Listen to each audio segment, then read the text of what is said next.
दोस्तों नमस्कार। कानूनी बात बताने वाले मेरे YouTube चैनल में आपका स्वागत है। और आज का विषय, बहुत बार हम जब खेती बाड़ी की बात करते हैं तब खेती बाड़ी की बात करते समय हमारे दिमाग के सामने एक शब्द जरूर आ जाता है, वो 7/12 उतारा। ये 7/12 उतारा क्या होता है ये समझना बहुत जरूरी है। खास करके महाराष्ट्र में एक 7/12 एक्स्ट्रा यानी 7/12 उतारा जो रहता है वो एक ऐसा है कि जैसे एक प्रकार का दर्पण है। आप उसमें झांक के देखेंगे ना तो आप कहीं भी जाके बैठो, वहां से आपको वो खेती-बाड़ी का पूरा ज्ञान हो जाएगा। यानी वो पढ़ने के बाद एक तज्ञ अगर आदमी उसके हाथ में 7/12 उतारा दे दिया, वो पढ़ने के बाद उस भूमि के टुकड़े के बारे में पूरी जानकारी बता देगा। यानी भाई ये कहाँ है, ये कितना है, ये किसके नाम पे है, इसके ऊपर किसी ने कुछ पैसा उठा लिया है क्या, तो पूरी ज्ञान उसमें आ जाएगी। और कितना उसको खेतीबाड़ी करने लायक है, कितना जो बोलते हैं जो यूज ही नहीं कर सकते, अनप्रोडक्टिव लैंड कितना है ये भी बता सकते। तो एक बात, पहली बात हम समझने की कोशिश करेंगे, 7/12 जो नाम आ गया कहां से आ गया। तो पहले कैसा था, एक योजना रहती थी। योजना के अनुसार किसानों को 12 पेड़ दिए जाते थे। 12 पेड़ में से 7 पेड़ के जो फल है वो फल वो उसका हकदार बनता, और 5 पेड़ों के जो फल है वो फल के हकदार सरकार होती थी। तो यानी वो 2 टुकड़े में हिस्सा वो लिखा जाता था, 7/12 और 5/12। यानी 7/12 उस आदमी का, 5/12 किसका, सरकार का। तो यहां से वो टर्म निकल गई वो 7/12 की, जहां से आपका उस खेती का अगर ज्ञान करना है, वो खेती किसका है, उसका मालिक कौन है, दायित्व किसके पास है, स्वामित्व किसके पास है, इसकी जानकारी उसमें आ जाती है।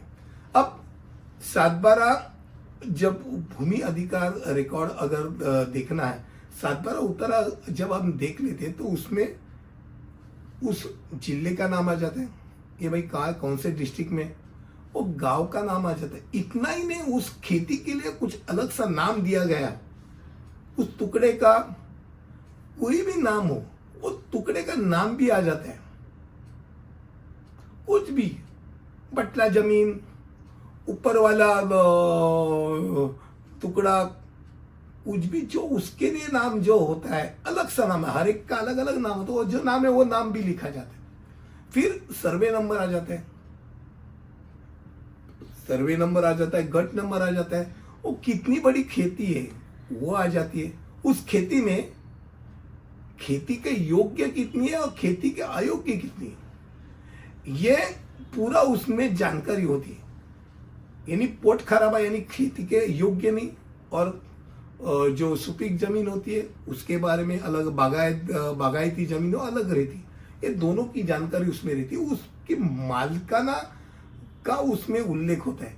यानी भाई वो किसके नाम पे है, कितने हकदार है उसमें।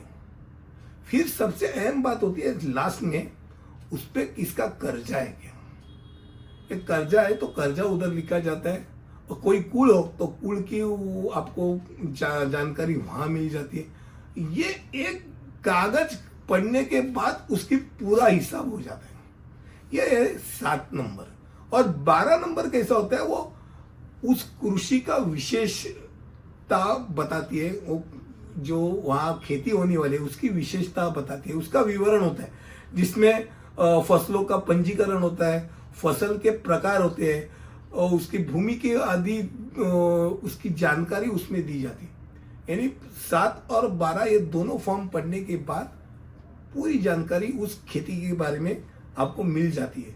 यानी पिछले विवाद क्या है, मुकदमा में उस पर किसकी अदालती आदेश कुछ है क्या, उसके ऊपर किसी और का स्वामित्व है क्या, यह कानूनी कुछ भी कद हो तो यह पूरी जानकारी 7/12 उतारे में आ जाती है। एक बहुत महत्वपूर्ण ऐसा दस्तावेज है।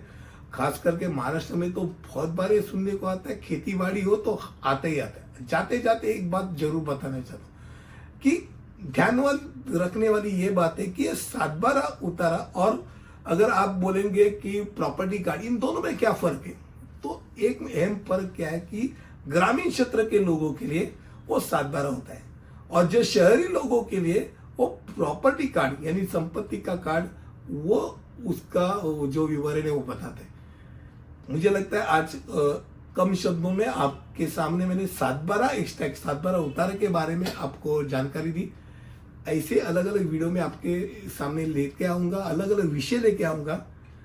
अगले वीडियो तक यही रुकता हूं, तब तक के लिए आज्ञा दीजिए। धन्यवाद।